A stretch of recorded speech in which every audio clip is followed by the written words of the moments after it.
drive all the way to the theater, and as soon as I get to the door, I tell them, I said, have the mic ready, and I get to the mic. And as soon as I get to the mic, I don't even have all my clothes on. I got them out and I said, is everybody in there ready for me now? All right now, because Mr. Ray Charles has showed up, baby. We are here tonight, baby. Merry Christmas. Come on, let's get the show started, baby. And everybody started clapping. Everybody was like, I thought they were going to be so upset. Yes. Everybody started clapping.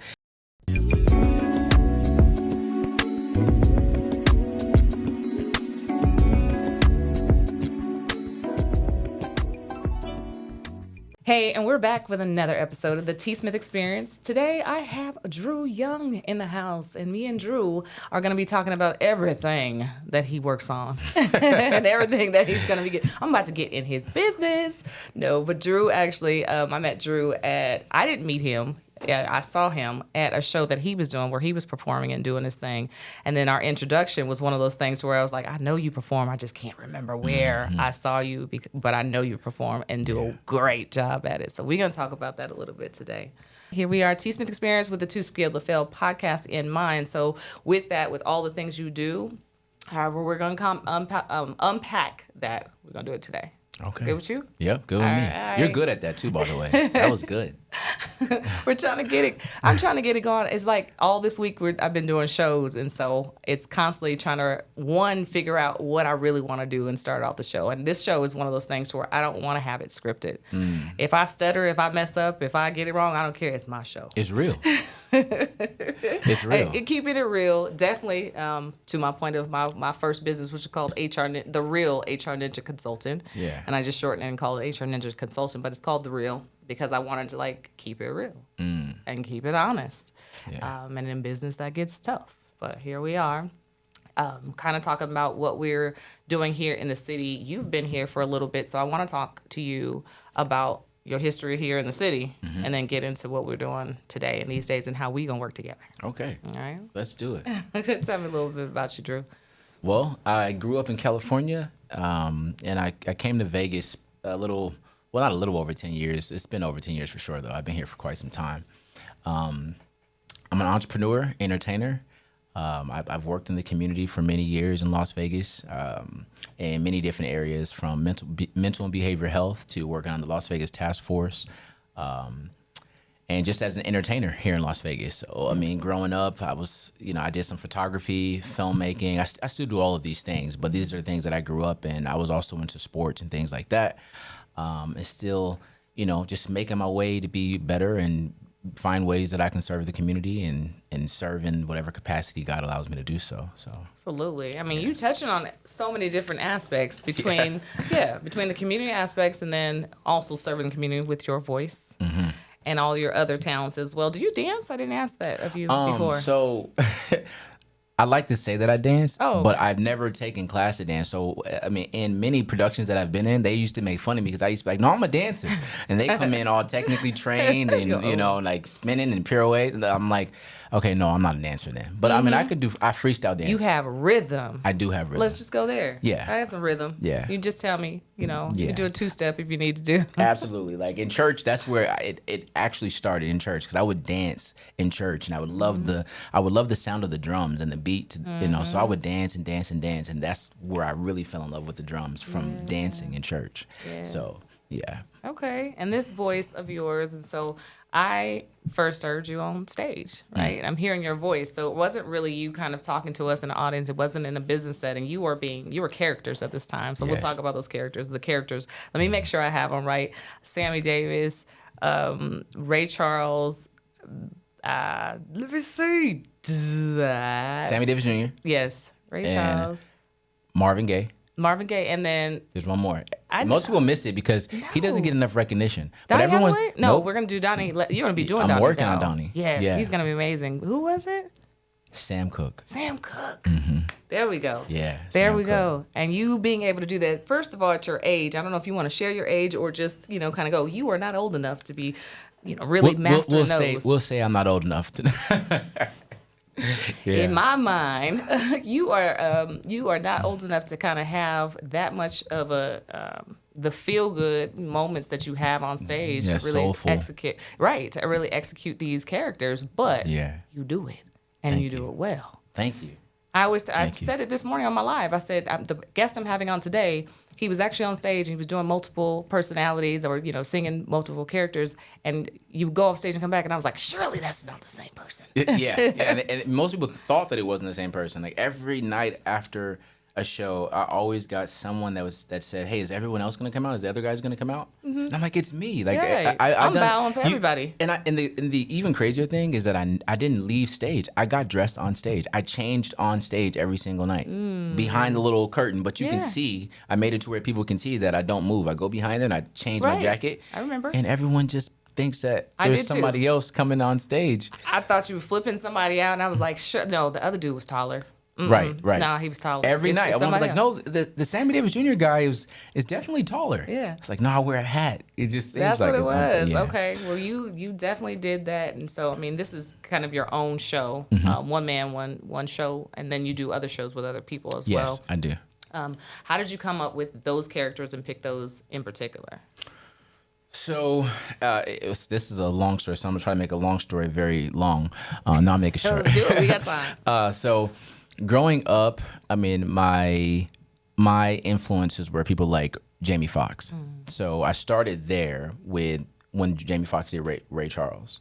And in high school, people would ask me to sing different songs. And when Jamie Foxx did Ray, they were like, "Hey, you should try to do Ray." So I tried to get the voice of Ray for a while, and I realized that, okay, I could do it. So over time, Ray just kind of grew. And then as far as Sammy Davis Jr., there's a mentor of mine by the name of Frank Laspina. And, no, let me take that back. Actually, there was another mentor of mine by the name of Tori Russell. Actually, he's the first one that put me in the seat of doing Sammy Davis Jr. Frank Laspina helped develop it further. But my education on Sammy Davis Jr. Was first introduced by Tori Russell and then further on Frank Laspina. So they both seen, my mannerisms, and they said that I remind them a little of Sammy Davis Jr. because all the things that I did, all the things that Sammy Davis Jr. does. Sammy Davis Jr. played the drums, he tap danced, he sang, he danced, he was funny, so it just, I think it was a basis for them to say, hey, you should probably check out Sammy Davis Jr. And then from there, Frank Laspina helped me develop him into a character further and take him on the road. Sam Cooke, same thing. We were preparing for a show, and my mentor, Frank, said, "Hey, is there anybody else that you think that you can do?" And I'm like, I would love to do this song. And it was like, well, Sam Cooke is perfect. And it was a song most people know, which everyone relates. It says the song is called "Born by the River." The song is actually called "Change Is Gonna Come." Change is gonna come. Yeah. So I didn't do that song. He's like, well, he picked two other songs for me, and one of the songs that I did was "Cupid." And during a rehearsal one day, a lady heard me rehearsing "Cupid." And she heard me not inside the venue. She heard me outside the venue waiting to line up for the actual show because I was doing my sound check. And she heard it over the loudspeaker. And she was like, man, they're playing Sam Cooke in there.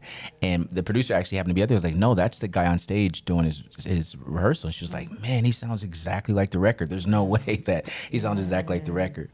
So that's Sam Cooke. That's Sammy Davis Jr. and Ray Charles. Now, Marvin Gaye. So this was me. Marvin Gaye was all me. And I say that because I always felt like I got characters that weren't too sexy. Ray was blind. Yeah. Sammy Davis Jr. at that they thought he was kind of sexy, but he was, he's Sammy Davis Jr. Super talented, but I don't think he was like he didn't have that like sexy image, So, and then Sam Cooke, he was a handsome guy, but he wasn't a sex symbol all the way. And he died so early that he didn't even get further into that space of his. So I was like, man, I need to find someone that's a little sexier. Yeah. And I thought about Teddy Pendergrass, but I was like, that'd be a bit much, for me. Yeah, or Luther as well.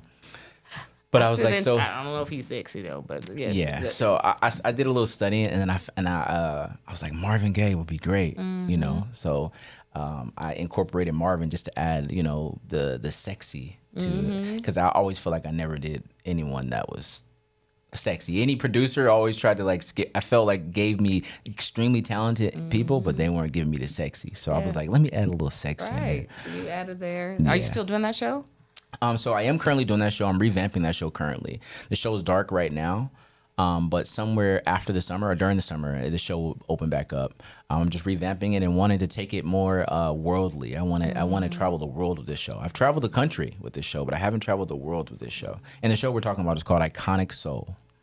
Yes, Iconic Soul. That's good. That's amazing. Well, congratulations on creating a show for yourself. I mean, to be on stage, one, is nerve-wracking in itself for probably a lot of people, but to create your own show and have to keep on coming up. One, if they don't like the first character, shoot, the second one's gonna be harder, and the third one's gonna be hard, right? So luckily, you've been able to master that and execute well, because I love the show. Thank you. I want to ask you, so who was your favorite character when you seen the show?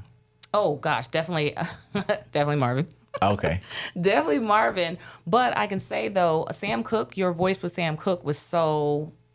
Sammy Davis, I'll say for Sammy Davis to me, because we're here in Vegas and you see kind of you hear it a lot, it was a character. Right. But I felt like, I was like, oh, he did that. Yeah. He did that Marvin Gaye. Yeah. And Sam Cooke also gave me that because your voice is just amazing. Because I was thinking like, okay, it's going to sound good. But Sam Cooke, it sounded, real good. Thank you. Yes. I really worked on Sam Cooke because, like I said earlier, Sam Cooke doesn't get enough recognition. People know change is going to come, but they don't know a lot of the other songs that Sam Cooke did. And they hear them all the time. There's a lot of songs that are in movies that most people don't even know Sam Cooke sang. Those were his songs. He sang them with his voice, and they're in movies and other shows, and he just didn't get enough recognition. So my focus is actually on Sam Cooke. And there's some things in the future that are going to come out that I probably shouldn't say, right now, but there's a lot that's going to come out of Sam Cooke in the future, and we talk about that off air. But yeah. No, and I'm waiting. I'm here for all of it. Yeah. So you stuck with me now. we aces now. Yeah. Every time I meet somebody, I'm like, no, we got you stuck in this. Q. This is not just today. This is not just what we've done. I want to make sure we make an impact. And speaking of impact, with the organizations and the things that you're working on outside of your musical talents and things like that, what is the biggest impact that you feel like you're making right now in the community? So other people can kind of be aware of that. The biggest impact that I feel like I'm making right now in the community is I am currently working with businesses and building businesses with the focus on new businesses and those that are coming from the younger generation that are looking to move in this space of entrepreneurship and business, with also a very high sense of focus on generational wealth, because that's something that I think is extremely important, and especially coming from our community, it's something that's new to us, but not new to us. Something that's newly talked about, but when it comes to understanding your credit, when it comes to understanding what a business is, what a business can do, all of those things, I think they are extremely essential to those that are coming from high school into growing into the job space and then into the entrepreneur space. Absolutely. And I just feel like there's so much more data out there for us and accessibility, right? Yeah, like you said, it's not new to us, but it is new in front of us, and so many more people are actually getting in the space, so many more people looking like us. Now, granted, I remember, this is about 20 years ago, when we were always talking about someone else of non-color being an advocate and, welcoming us in, teaching us, and that's what I would see. I would see people in front of a stage of non-color just trying to teach us about generational wealth. And not to say I couldn't, kind of gauge and be like, okay, I could see it. But now when I see more people of color, more people of stature, and not just color, right? Because anybody can start talking about what they've learned from somebody else, but once you're starting to do it, and you're like, oh, I see you doing it. I see how you did it, especially if you show it from the very beginning and then the ground up and show it growing. And now social media has been able to allow that. Exactly. And that's what's helping me out. And there's a lot of things when it comes to stock. Like, I don't know anything about the stock. And it's been around forever. I mean, I've been writing offer letters with people's stock on it. I was like, I don't understand what it means, but I'm going to write it because someone told me to give you, 5,000 shares. I'm going to give you this. And now I'm starting to understand it by way of looking at people online. And then the people I gravitate to typically are people of that look like me. Right. And I think that it's important to understand these things as well, because like growing up for me, I felt like entertainment was like not the cap, but it was like what you reached for. And for me, entertainment is big. I didn't have to pay for my gifts. It was given to me. God gave me gifts, and I'm grateful for them. But I also want to show the young entrepreneur out there that's just getting out of like high school or college that it's not just about entertainment. You don't just have to go into entertainment. You don't just have to be a basketball player or a football player or be a rapper or content creator. I mean, all these things are great. But let's see what's out there, and get your hands dirty in all of them, like let's see what you really are about, what you really want to do, and how to create generational wealth in multiple streams of income in many different ways. So I think that's something that's big and it's important right now. I talk about it a lot, that COVID taught me a lot about, diversifying myself. Yeah. And I'm sure it taught a lot of people, like, okay, we got to do something different. So many people came out of it and not wanting to do their 9 to 5. They wanted to be more creative and open the space. And I was one of those. I started prior to COVID doing running my business, but it really made it solidify to me that I needed to keep on going and doing exactly what I'm doing, because the market could fall out from underneath me. And if I keep all my eggs in one company, in one basket, especially because the fact that I'm in HR, so I see the turnover.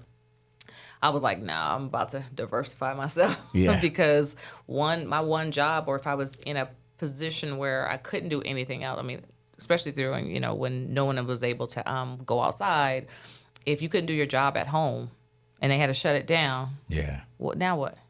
What am I going to do? And so I think a lot of people kind of learned their strengths and their talents and their gifts.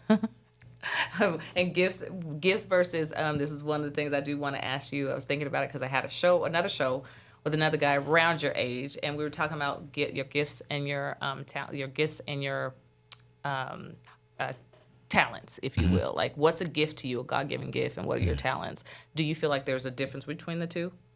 I do feel like there's a difference between a gift and a talent, right? A gift is something that's given to you, like God he gifts you with that, right? And the talent is something that you have. It could be a part of your gift, but a talent is something that you have that you continuously have to mold and shape and sharpen continuously. And I feel like your gift is meant to be given away.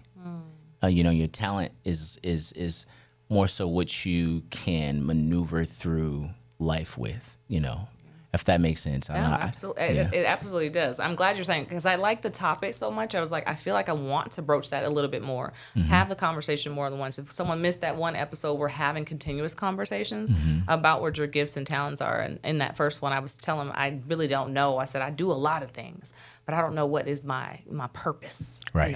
That's a whole different gift and talents versus purpose. Like my purpose in life, I kind of show up. To me, I feel like I'm living in my purpose, doing everything that I'm doing. Now it's, am I good at it? Am I great at it? Am I not so good at it? Do I need to work on it? Maybe. And that's one thing that I'm exploring as well, because I'm currently writing 2 books right now. But the one book that I'm writing in particular is to focus on your purpose and developing and finding your purpose, understanding what going on the journey of self-mastery is and what the levels of self-mastery are, but understanding your purpose, because your gift doesn't have to necessarily be your purpose, right? Like your gift is meant to be given away, but your purpose is, who are you serving, right? Who are you serving, and who are you when you're serving, are you serving them in the right capacity that you're meant to serve them? Because you have something in you that you're able to serve someone else in the capacity that they need you. And it's just supposed to be a constant, reciprocation from, all of us. But I feel like purpose is something that is extremely important, that you should set out to explore, to find your purpose. And it's not necessarily in your gift or in your talent a lot of the time. It can help serve your gift. I mean, it can help serve your purpose, right? But it doesn't necessarily have to be your gift or your talent. Yeah. I definitely feel, I love this conversation. I definitely feel you, even talking to you, you have a lot of gifts. We had, again, almost 7 hours worth of kind of getting to know each other for real. And I think that's important too, especially if you're going to work with somebody. Yeah. But in also talking to you, what I gained from you is like, you are so such a wealth of knowledge. You are such an older soul than your age. And yeah, you're not, young. Yeah. But you're, I feel like you're such a wealth of knowledge already. Where did this stem from as far as your upbringing, your family dynamics, or were you just like this oddball, which I was, and within the family? I would say that it stemmed from my mom, honestly. My mom and my grandmother. My mom was a really hard worker. Since I was born, she's always had 2 and 3 jobs.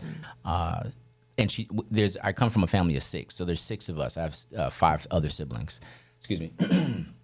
So I would say my mom, my grandmother, and just the people that were around me growing up, my family. But I really looked up to the way that my mother worked and how hard she worked, as well as my grandmother.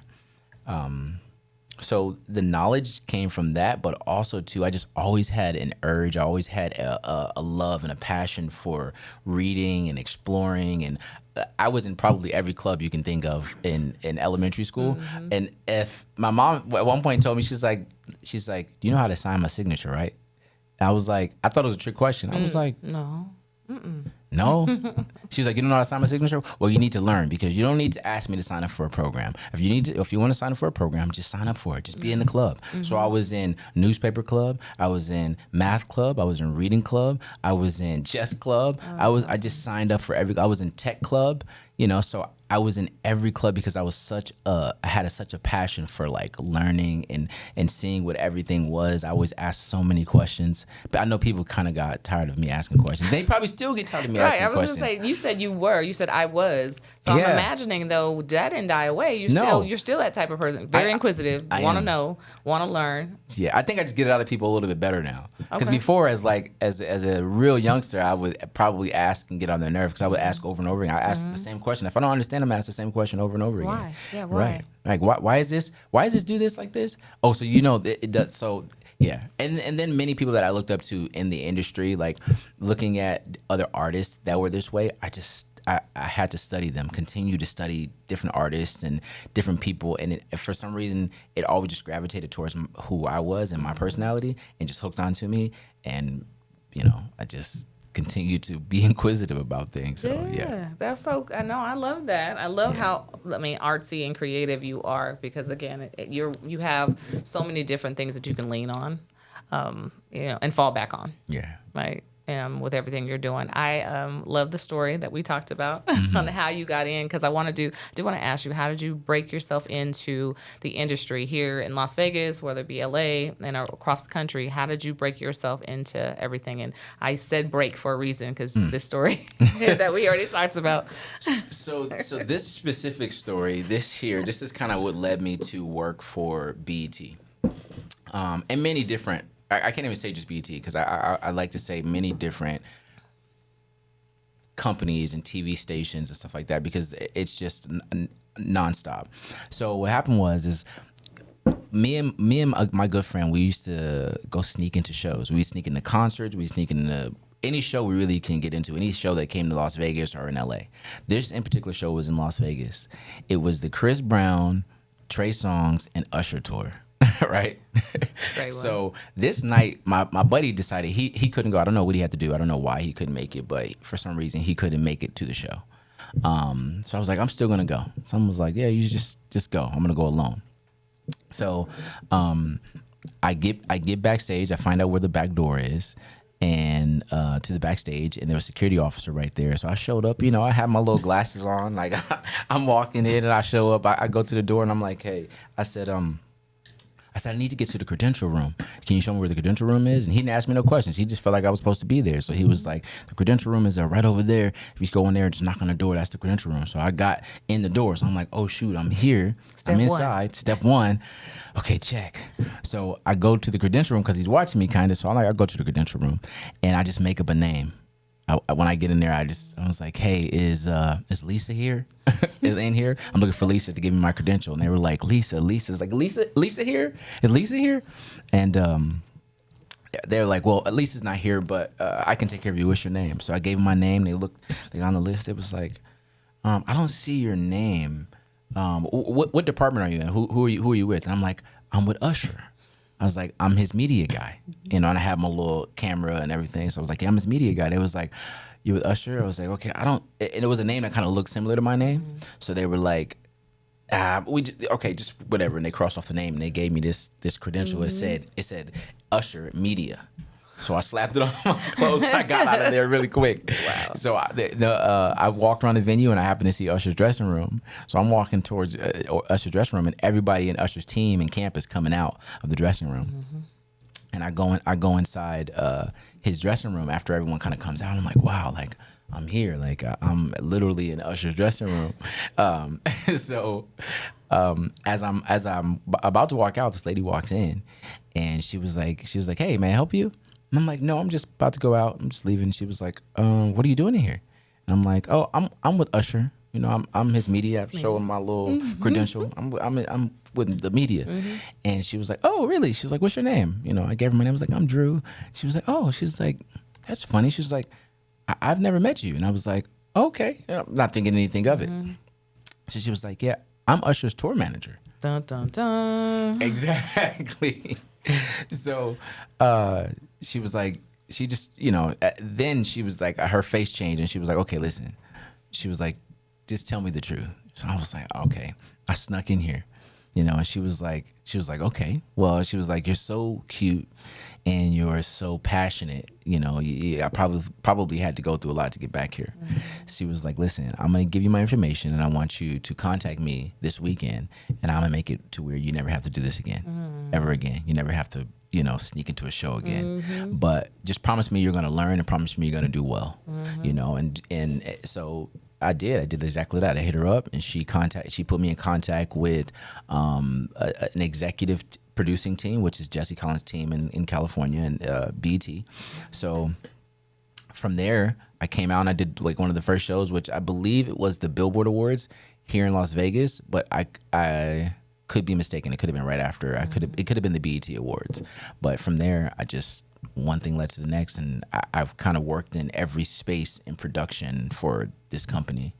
Yeah, I love doing that. Yeah, and you're still doing that as well. I'd love to hear kind of how, like, the backstory of it, like, you know, trying to make sure to coordinate people, making sure you get people from the airport to the hotels to the venues to the next portion to the next portion. That's all the grunt work, but all the great stuff to where you're like, I'm in here. I'm in the building. Exactly. And grunt work is not even, I wouldn't even say grunt was the right word because that's the work to me. That's the stuff I love to be in because now you are touching on a little bit of everything. And you see how I told you I like to learn. And so like my soul, my type of soul, literally it was like I was in heaven. Like I'm seeing the cameras move. I'm seeing, you know, the writing room. I'm seeing, you know, post-production, I'm seeing pre-production, I'm seeing every single thing, the seating, I'm seeing like transportation, all these different components, and I still see these things. I still love to be a part of these things, even though I do my shows and I'm pursuing acting and all these different things. I still love to be in the background because like it's just something about it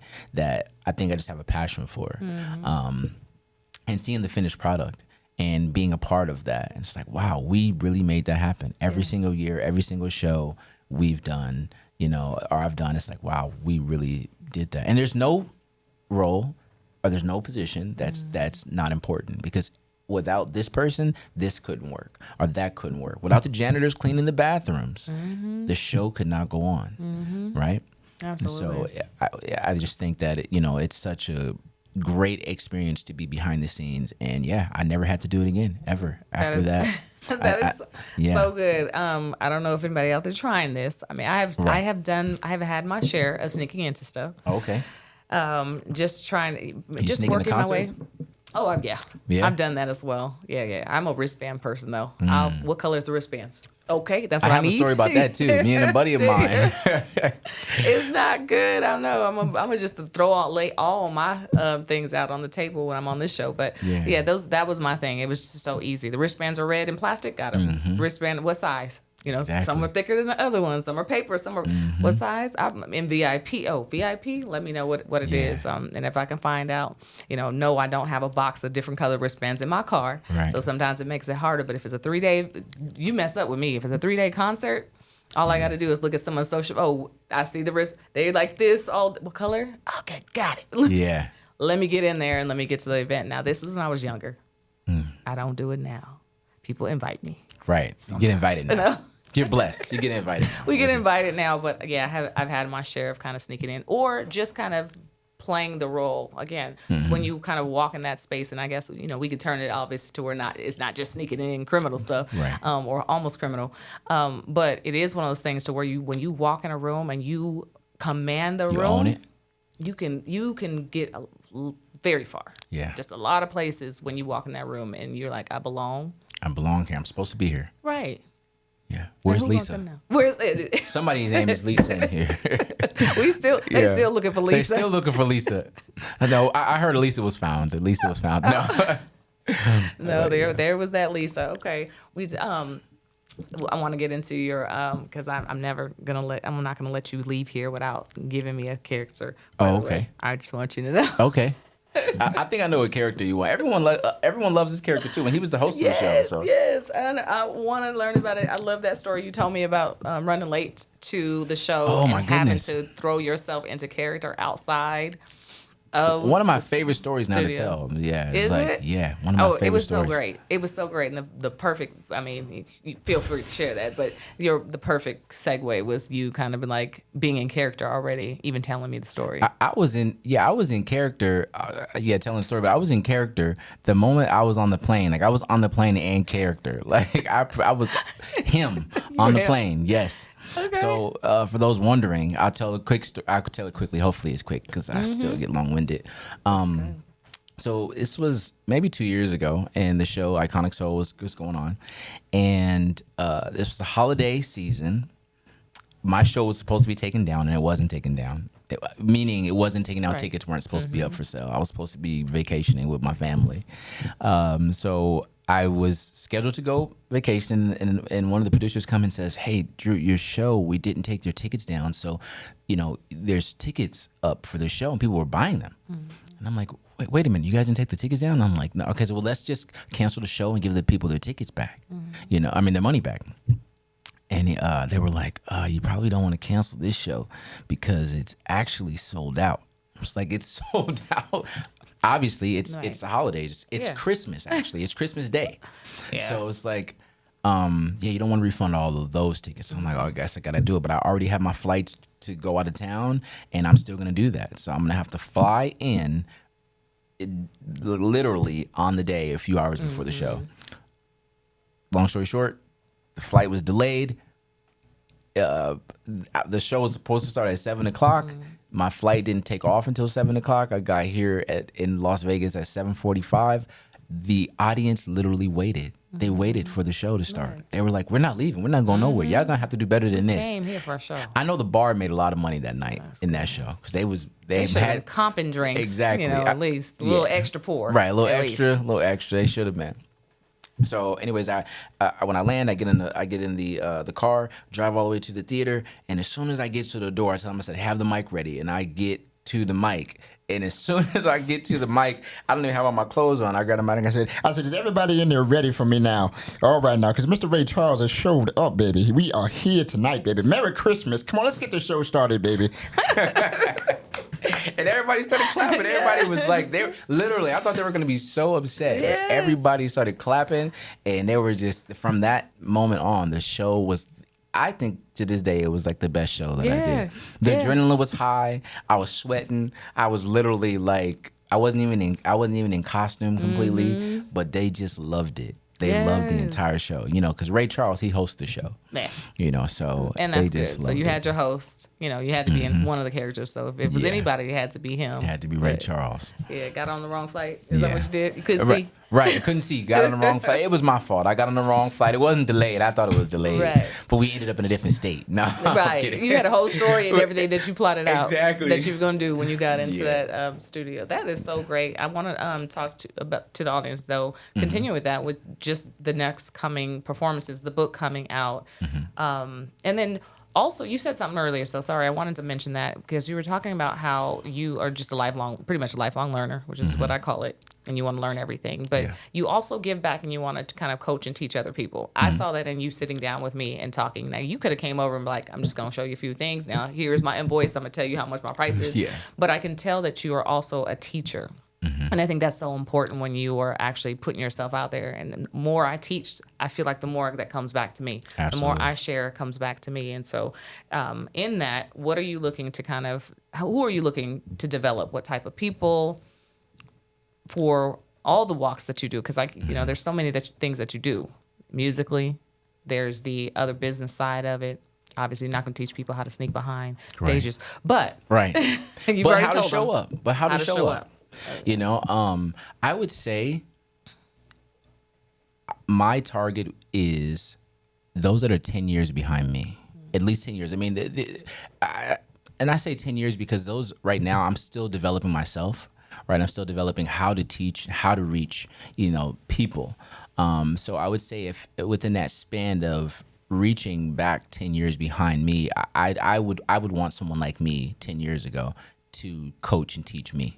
So anyone that is coming up in all these spaces, that's my target, I would say currently. I definitely want to go above and beyond myself as well. But anyone that is new to the space of entrepreneurship and entertainment, and so I would say right now, if I had to niche it down, it would be like anyone that is at least 5 to 10 years behind me.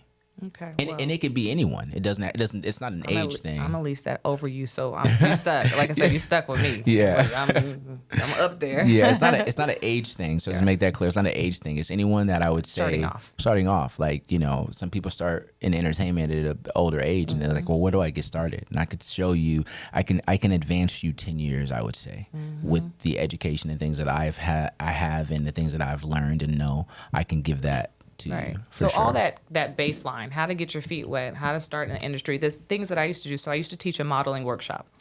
And in the modeling workshop, a portion of it was teaching people how to show up, but how to present yourself when you're in front of an agent. Just those basic questions. When people say, how do you follow up? This is the same thing in HR. How do you follow up or, reach out to somebody that you want to mentor with or have coffee with or drink, things with, what's the best approach? And that's the sauce. Yeah. Right there. Those small little things is the secret sauce and how you continue to be in the room.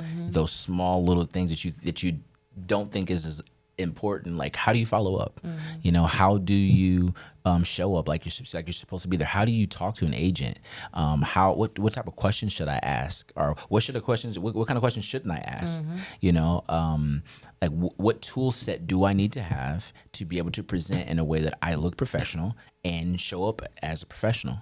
And those things are some of the most important things. Right. Yeah. Getting that stuff together. And then later on, you're going to have everyone's going to have their own trials and errors. And that's what I'll say. I can't teach you everything. Right. Because I'm not sure what you're going to be up against in the market. I can tell you, or you can come back to me.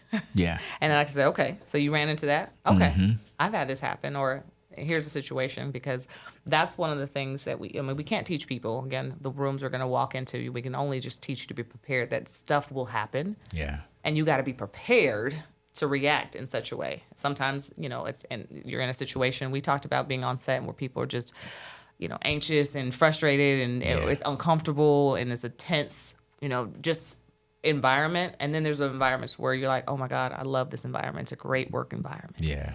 Right. Those tense work environments happen. I've actually walked out. I was supposed to do it was going to be my debut play where I was one of the leads. Biggest opportunity that I had at that time. And I walked away because the director was, quite frankly, beep this out, Melina, a dick.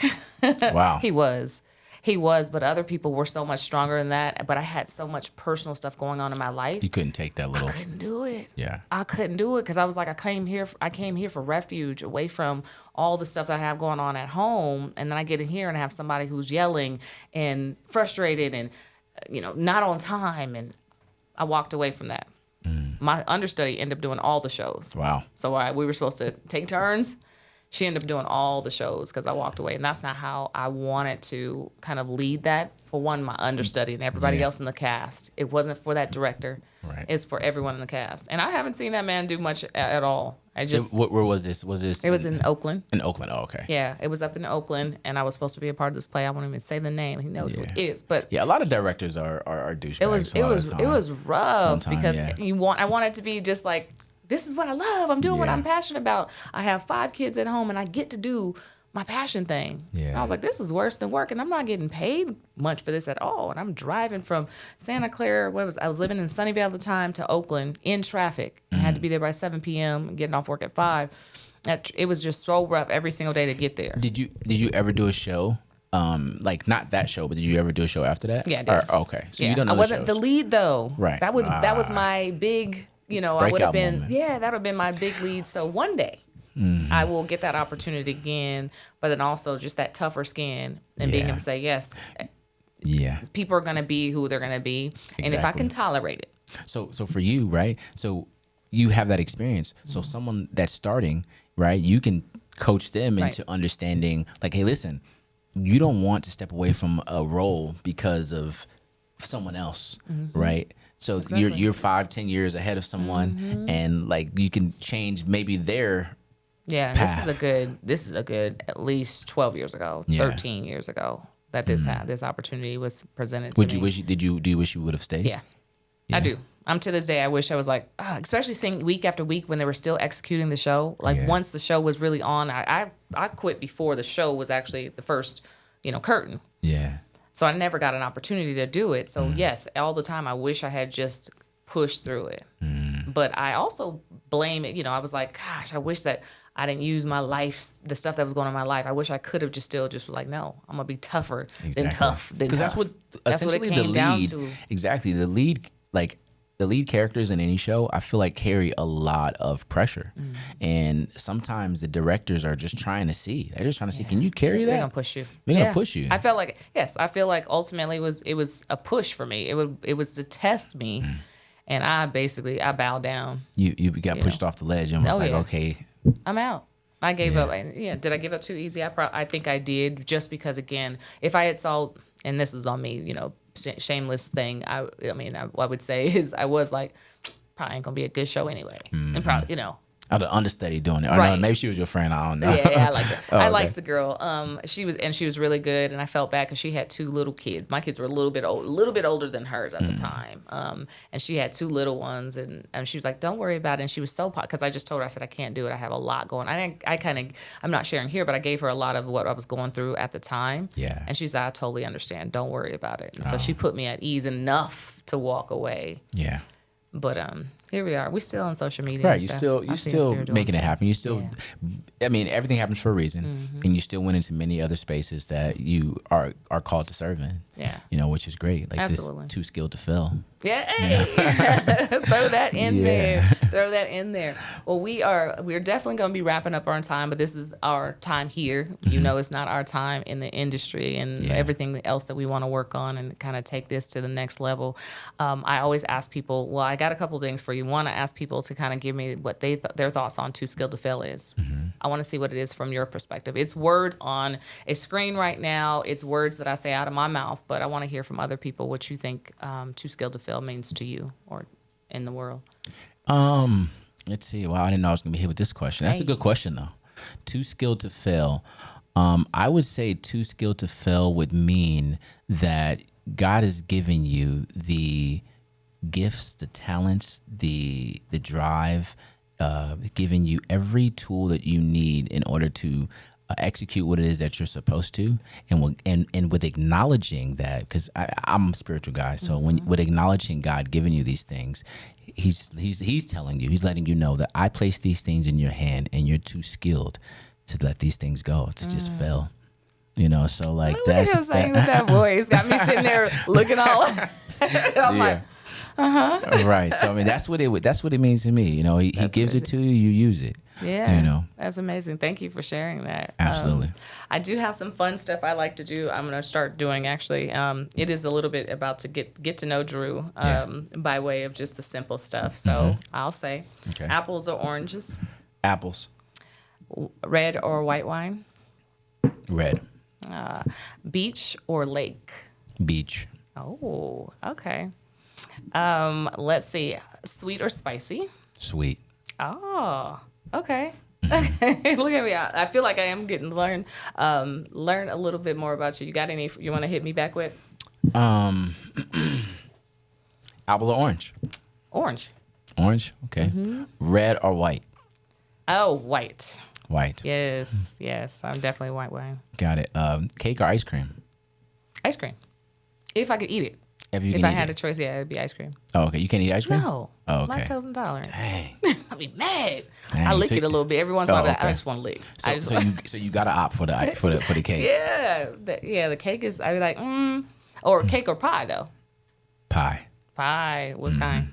I don't even know. Apple pie. I'm very simple. Yeah. I'm very simple. But see, if I have an apple pie, I'm greedy. This is my inner fat girl talking, but I want apple pie and I want bacon and I want apple pies with the crumble and I want a piece of bacon. You said bacon. I want it not inside of the pie. I want to be able to like sweet and savory. I want to be able to take an apple. I don't know. Maybe I'm the only one. No. I mean, that sounds it's great. Good. Sounds sweet and savory sounds great. It is so good, but I don't. Yeah, it's apple pie, and I'm like, ooh, let me get some bacon real quick, and I will literally go in the kitchen and make some bacon if I make some apple pie. Yeah. So, movies or home movie? Home movie. I fall asleep in movies a lot. Okay. Ooh, gosh, I'm so bad about it, so I end up just paying to go sit in the movie theaters and sleep. But if I'm at home, I might do the same thing and fall asleep, but I can rewind it back a little bit. Right. Yeah, so I'll do the Netflix or whatever. Not Netflix, what is it? Prime, where you buy it or rent it. Yeah. And then I have 48 hours or whatever, a week or whatever it is to look at it. So I get it in. It might take me 3 times to watch the movies. Yeah. Ooh, action or adventure. Dang. And there is a difference. I know there is. I love action movies, but I love adventure movies as well. I would say action. I don't know. I mean, that's a hard one. That's a tough one. What movie comes to mind? What type of movies come to mind when you're thinking action? Movies that have a lot of, I guess, a lot of like car chases, blowing stuff up, shooting, like just like I'm a law buff, so I really love like movies about like law and like I say criminal activity, I guess. You know, like or I think these are adventurous movies though. When they're like superhero, you have to save somebody, like someone's being saved. Like there's a good movie out there where it's called I can't think of the movie name. I'm terrible. I can't think of it on the spot. But anyways, it's an adventure action movie. So yeah, there is a difference for sure though. But I would say both of them. But I would say action.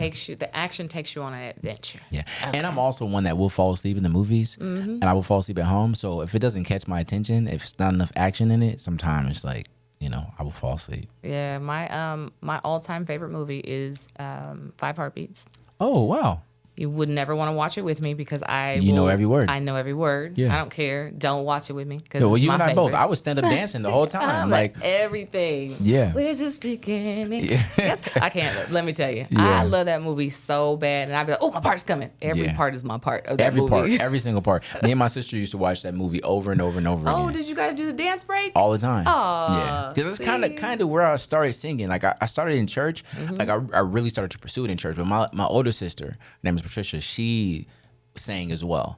And when we were younger, that was one of the movies we watched over and over, along with American Dream with Michael Jackson. Yeah. The Jackson 5. Yeah, like all Temptations, all these movies. But 5 Heartbeats was one we watched over and over again, along with Sister Act 2. Oh, I love that too. La Bamba was another one of mine, but I think it was mainly because my brother loved La Bamba so much. So, he'd be so mad when I jumped in to sing the songs. Yeah. But I knew it too because he watched it so much. And I wanted to just get in on La Bamba, so I had to find my own movie. So I went with the 5 Heartbeats, and it's just been, for as long as it's been out, it's been my all-time favorite movie. But other than that, on the action side, everything Fast and Furious, everything kind of, I love that. I'm, what is it? Biker Boys. Let's say Ride or Die. Biker Boys, anything like that. The Need for Speed. Give it to me. Yeah. Like I'm that car fanatic. I probably would even love a good rodeo show. Just the action in the rodeo, if they had enough action in it or something like that. Comedy or romance? Ooh, it depends on the mood. Sometimes romance, I'd be like, whatever. I'd be like, yeah, because that's just me where I'm at in my mind. I'm like, whatever. Especially even with songs on the radio. Sometimes I don't want to listen to love songs. I'm like, really? You don't like R&B? I love R&B. Oh, No, okay. I said sometimes. Sometimes. That's what I said. Sometimes When I'm in the mood. I'm like, no. I want to listen to something a little bit more grittier. I want to listen to something more women of power, because I feel like a lot of the love songs, especially when men are singing about women, cheating on them, and they sing, "I'm sorry." I'm like, nigga, you ain't sorry. Right. You ain't sorry. You wouldn't have did it. You know what I mean? I'm like, let me turn this off. It's not sorry. Stop playing. Turn this off. Right. Testing me today. Right. So there's days like that. But when it comes to comedy, yeah, a good comedy movie is really good too. Again, because those two movies are one of those things I will watch because of my mood. Versus an action movie I can watch at any point in time. Like some days I'd be like, I just want to watch a good love story. Yeah. I watch Hallmark movies, but I only watch them around Christmas time. Oh, okay. That makes sense. Kind of like, one of those things where it's a seasonal thing or it's a feel for me.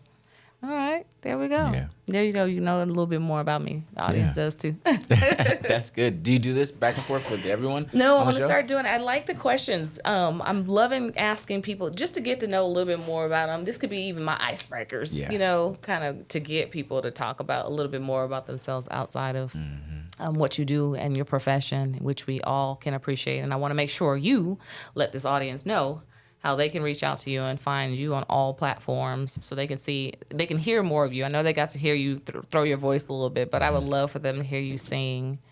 I can't keep that all to myself. Yeah. So the audience can find me on all social platforms at Dru Young. So it's just Dru-Young, or so it's DRU like Dru Hill. I stole that from Dru Hill.